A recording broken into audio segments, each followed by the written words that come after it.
Judy was. Okay, thank you. And and that was the interesting thing about that production too, because I found out that everybody of the entire show, there was not one member of the Jewish faith in that show. So I remember going, I don't know what a mezuzah is. It's like make sure when you come in and out of the room, kiss them. I was like, what? Kiss the what? Kiss the mezuzah. What is a mezuzah? I've never heard about that. Yes. Hello, everybody.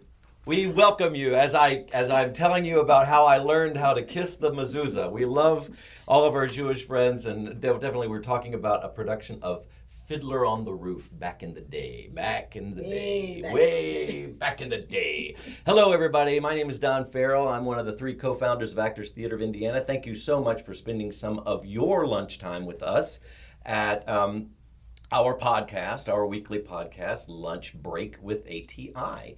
And I am so excited. I'm back in town. I'm out of town doing a show down in Georgia. I'm so blessed. My friends down at Georgia Ensemble Theater are doing Kenneth Jones's Georgia premiere of Kenneth Jones's play Alabama Story. So I'm able to reprise the role of Senator Higgins down there. But I was able to get away to come up just for you guys and spend time with you and my dear friend Suzanne Stark. She is, we just started rehearsals last night of our season opener. This is our 18th season. Wow. 18. Wow. We're 18 years old. 18th season for Actors Theater of Indiana since we moved here from New York City in 2005. And we are opening with the wonderful, wonderful musical Nunsense.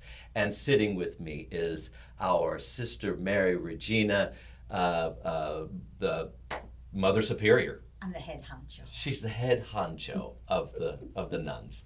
And so you just started, and Suzanne's been with ATI for a variety of other shows before. So we're thrilled you were in Ruthless. Did you guys remember Ruthless? Yeah. What a great play. So fun. Great musical. Yeah. And so we're thrilled that you're back I am so for Nunsense. I am really thrilled that you asked me. I cannot tell you how excited I am and grateful. Thank you so much. Absolutely. And we're grateful to you and the other wonderful ladies who are also joining the cast. How about them, huh? Oh my gosh.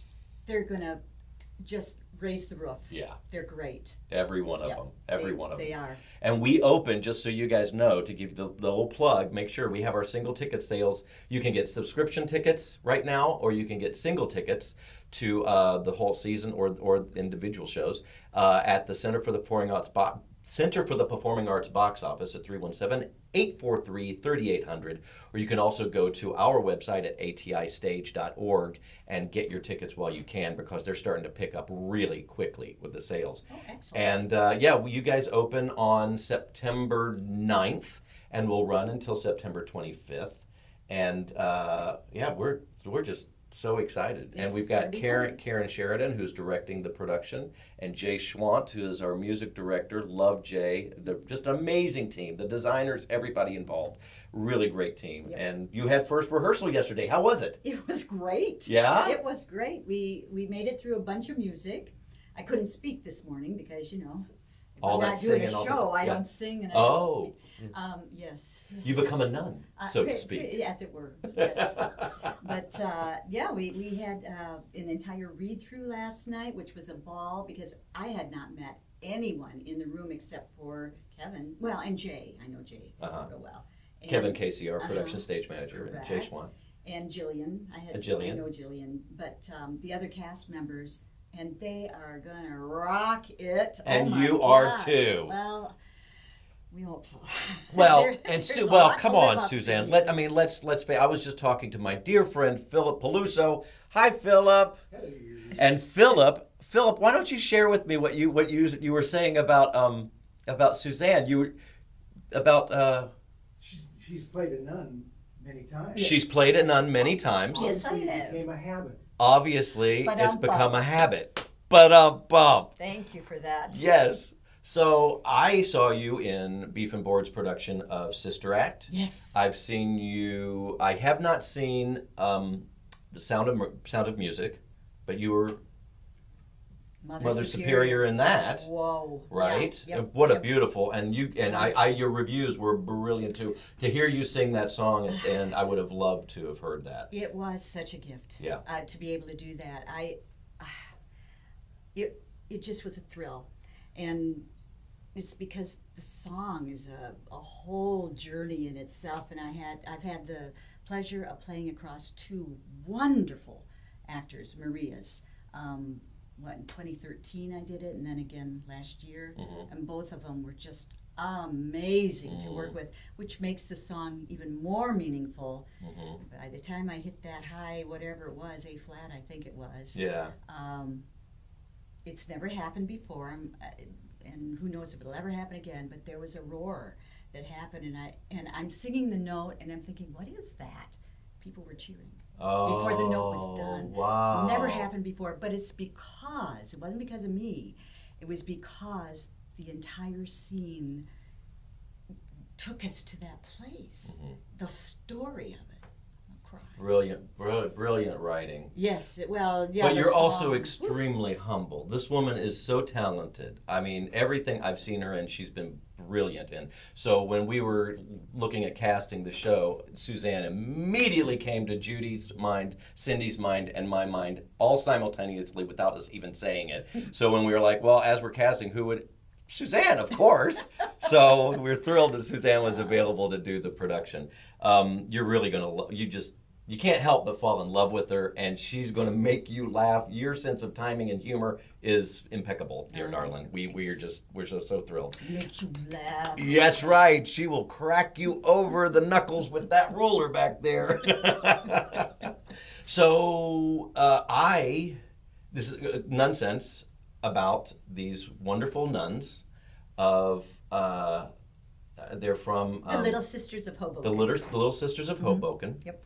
And without giving away anything, give a little premise. I mean, I know mine, but I'll let you. It's more fun coming from her. Well. The little premise to tease to why you need to come and see Nunsense. Because Take it's it away. going to be really funny is why you need to come and see it. I mean, who doesn't love tap dancing nuns? Right. And Carmen Miranda hats and stuff. Yes. Rockas.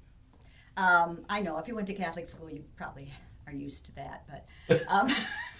All those nuns walking around with Carmen Miranda hats. I mean, it's just maracas. every other day. I know. It's like, oh, there goes another banana. Yeah, the show, the premise of the show is hilarious. It's basically that they had a little disaster A little bit. back at the convent because their cook, Sister Julia, child of God, served a vichyssoise soup, and she basically killed off most of the nuns. They just dropped dead right there, and so they were able to bury most of the nuns, and they neglected to bury the last 4 and accidentally spent the money on a big screen TV. So now we have to raise money to get the girls out of the freezer. So so that's the premise of the show.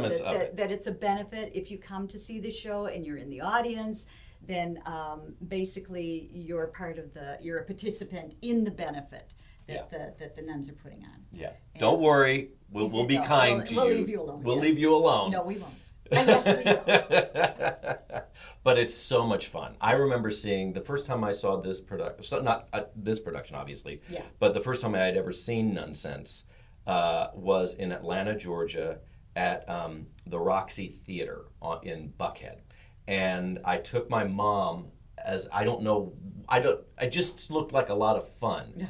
And I took my mom to it. I was raised Catholic growing up. My dad went to parochial school. He went to Bishop McGinnis High School. And so me and my 2 brothers, we were all raised Catholic in the Catholic faith. But and with all the good and the bad that goes along with that sometimes in the questioning. But all that's a whole nother subject for another time. But had a good time with it, and I knew my mom would get a kick out of it. I thought I was like blown away at how much fun we had with that. So that just became, and then I remembered my first time. Beef and Boards Dinner Theater was my first, one of my first shows ever here in Indianapolis. I think it was in the early 90s, 92, 93, somewhere around there. And it was a production of Fiddler on the Roof. And I was playing Fiedka. And Nancy Carroll, who you remember Nancy. I knew Nancy. I know Judy knows Nancy so much. from other past shows that we had done together back in New York and out and abroad. But Nancy was one of the nuns, big time nuns with wasn't she the? She was Mother Superior. Yeah. And now I have not seen Cynthia Collins do Mother Superior, and I imagine she is unbelievable. But Nancy Carroll is the funniest woman I've ever seen in my life. There's no way. I have to completely put her out of my mind, and Cindy both, to try to come up with a character, because she was hysterically funny. And she directed also, the time I was there, it was Nunsense 2. And I had not seen that, so I was so excited to see that version. There's a whole litany of Nunsenses. And Dan Goggins, I'm sure, is very, very happy about that. He probably has a flat in New York, London. But great guy too, super nice guy. But Nancy was telling me a story about because she was one of the big nuns and did it everywhere. Yeah. So there was an emergency production. I can't remember where it was, but she had like the nun is sick, whoever it was she was stepping in for, a Mother Superior probably, and you have to go on. There's a performance that evening, and so all of these actors had their own habits. Right. So she went on with the carry-on. She didn't check a bag. She went on with the carry-on, and the plane takes off, and they're all flying, and while bing, you can get up to move around the cabin, and Nancy Carroll gets up out of her chair and goes to the bathroom with her carry-on. And she changes in the bathroom into the habit. Right. And then as she comes back to sit down, and she sits down next to the guy that she was sharing, and he does a double take. He's like, wow, one hell of a weekend, huh, sister? Nancy told me that story one time we were doing a show. I lost it. That's hysterical. Yeah, she's great. What a great, Oh, she's great. And you guys are all going to be great. Yeah. I know, you already are. Well, the fun thing about the show is it's got such distinct characters in it, and every woman gets a chance to shine. And each person that plays it can be vastly different from any other production you've seen, and it's still going to work. It's going to work. Yeah, it's definitely going to work. And Karen, who has directed the show a number of times before, she's got hurt. So yeah, you're in great hands with Karen. Yeah. She's marvelous. So Nunsense, so much fun. I want to talk about some other things that are really exciting about you. I mean, I also saw you as Carlotta in Phantom at Beef and Boards, which was a beautiful production. Yeah, Our friends over at Beef and Boards Dinner Theater, marvelous people, and put on great shows over there. And of course, Steel Magnolias, that was a great play too. Yeah. Love that. Very. Yeah. More than my luggage. And then Dolly Levi. Yeah. I saw you in that too. Yep. These are like iconic roles, and Dolly, hello. And that was wonderful. Thank you. Wonderful production. So much fun. I got to play Dolly 1,000 years ago, back when I was young, and I just feel so grateful that I got to play her again before I died. Nah, that's going to be a long time from now, darling. God, I hope so, but yes. Seriously, there comes a point where we were talking before the lights went up about trying to remember lines. And Dolly is the one show where Dolly walks out and says, "As my late husband Ephraim Levi used to say," and then she will say some wisdom. I went out there one night and I said, "As my late husband Ephraim Levi used to say," I have no idea what he used to say. I thought we were going to have to close the theater. Oh, no. Give everybody their money back. My children weren't going to go to college. It was awful. And, of course, they laughed. They did not know that that's not what the line was. And while they were laughing, the line came to me. I said, "Oh, I remember." But I have been terrified ever since that was going to happen again. And it has not in any other show. Dolly is. I believe during the Parade Passes By, I sang lyrics that were not in any language anywhere on this earth. Just one line. Well, she's a very worldly person. And she, maybe she picked up some Swahili at one point. It wasn't even it was nothing. It was total nonsense for like just. I'm sure it was only a line. It felt like the entire verse to me. But nobody in the audience blinked that I'm aware of. There wasn't even that. I don't think they were listening. Well, that is lesson 372 for us, our young performers who are watching Yes. our podcast, never let them see you sweat. No. You make it happen. If you make a mistake, make it big, because then it's not a mistake. Nope, it's a choice. It's a bad choice. Hey, it's a choice. Yeah, It's a but, choice. yeah. Yes, no, and that's great, because you got to have that ability of being in the moment. Yes, it's a weird And thing. if you being go an out of actor. the moment and you're in the moment, you can fix it somehow. Oh my gosh, just And think so all the it's times that we about do that. yeah, you got all to the say time. everybody has each other's. Hopefully, everyone has each other's back, and and when that happens, it's like, okay, how's it? Okay, so here's a funny story. A good friend. We were doing. I won't even say who, but Judy. This is the production where Judy, Cindy, and I met. Each other. All three of us met at the same time. I mean, I knew both of them at Right. different times, but we Right. all three met in a production of My Fair Lady No at kidding. Westchester Broadway Dinner Oh Theater. my gosh. And so the understudy for Doolittle went on at the time, and there was a moment, when Eliza and Doolittle's getting ready to go to church and get married and everything, and he had this whole speech, the whole speech leading up, and you just see the Just bink. Just went away. He left us. He left us, and Judy and Cindy know exactly what I'm talking about, right? What is it? He did this. He rolled his fingers over his belly. He went 1, 2, 3. As he's looking up for what the line might be, and he goes, "Well, Eliza, 2, 3. It's all in the past." The line's not even in the show, and Eliza Doolittle is looking at him like.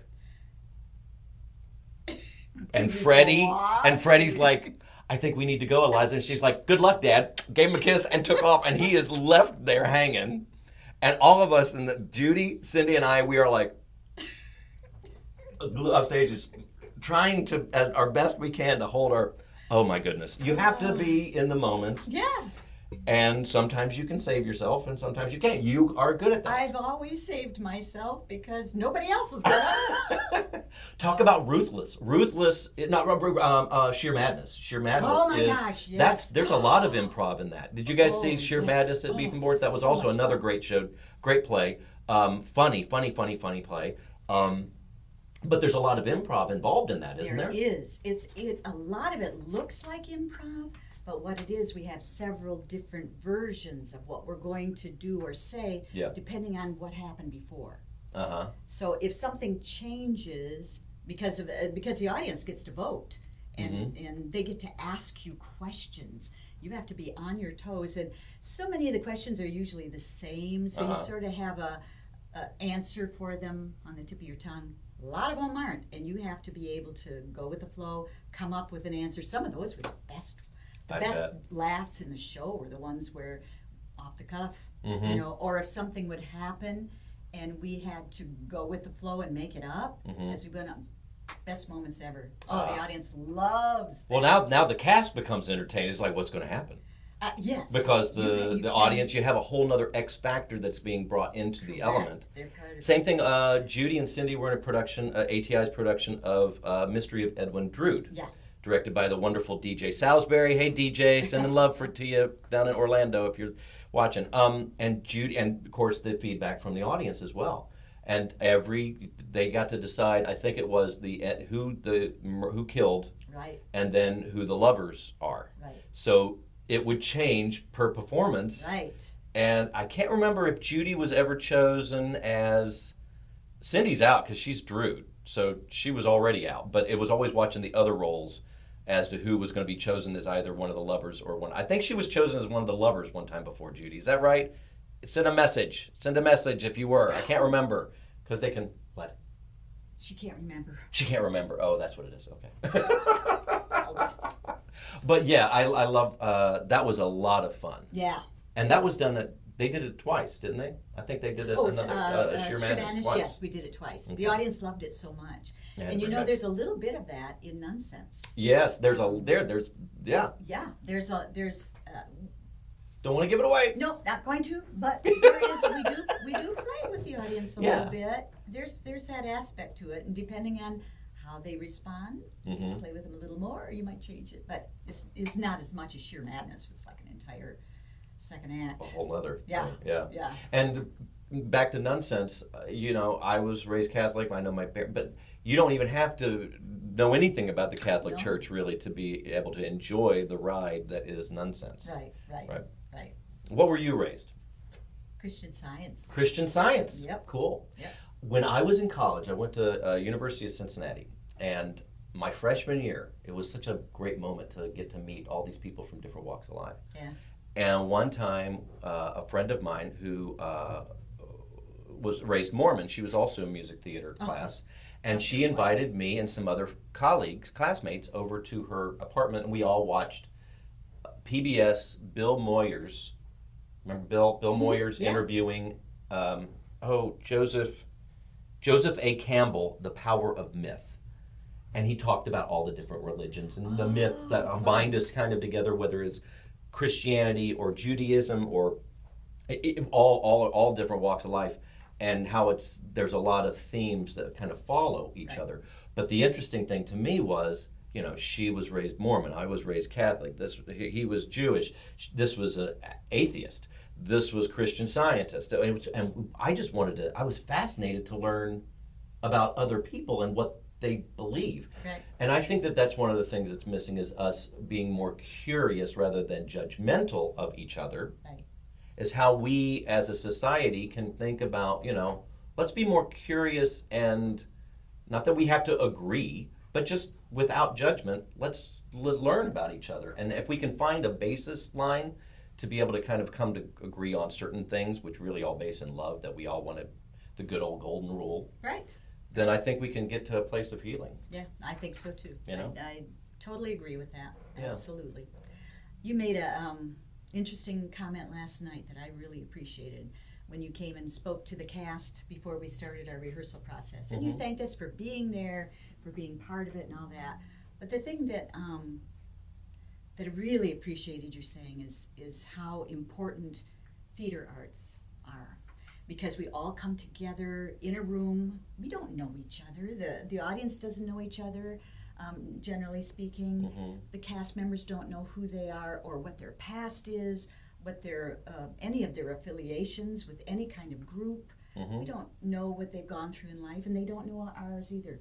But for that time period, we all come together seriously as one. And that's how we're going to heal as a nation, by coming together as one as often as we can. And definitely music can do that. Transcends. It does indeed. And definitely theater. Yeah. Definitely theater does. And laughter. Yeah. And Laughter nonsense is gonna very make 'em healing laugh. for the soul. It is very healing for the soul. Yeah. Yeah. We So can always use a good laugh, especially these days. There's Yeah. always, can never hurts to That's laugh. right. That's right. Yeah. Yeah. So I think people will have a great time I think so at too. this production. I think so too. We're gonna get ready to wrap this up, but really just a couple of other things I want to share with you about this wonderfully talented woman that I love and I dearly love so much. She's also an amazing photographer. For those of you who are ever looking for whether it's your professional actors. I know you've done headshots. I mean, the woman has been in the industry. She knows what a good headshot is. I know that. I've been in the industry for a long Just time. a couple of years, just a couple. Yeah. New introduction to the business, but also, I mean, a certified professional photographer, member of the Professional Photographers of America and the Indianapolis Professional Photographers Guild. She's so go to, and what's the name of the website that they can find out more information about you with? Suzanne Stark Photography. How tough is that? Suzanne Not the how tough Stark is- Photography. Suzanne Stark Photography.com. .com. And yes, and I also do art with it. Art with the photography. Even I'm obsessed with it now. I paint what I shoot.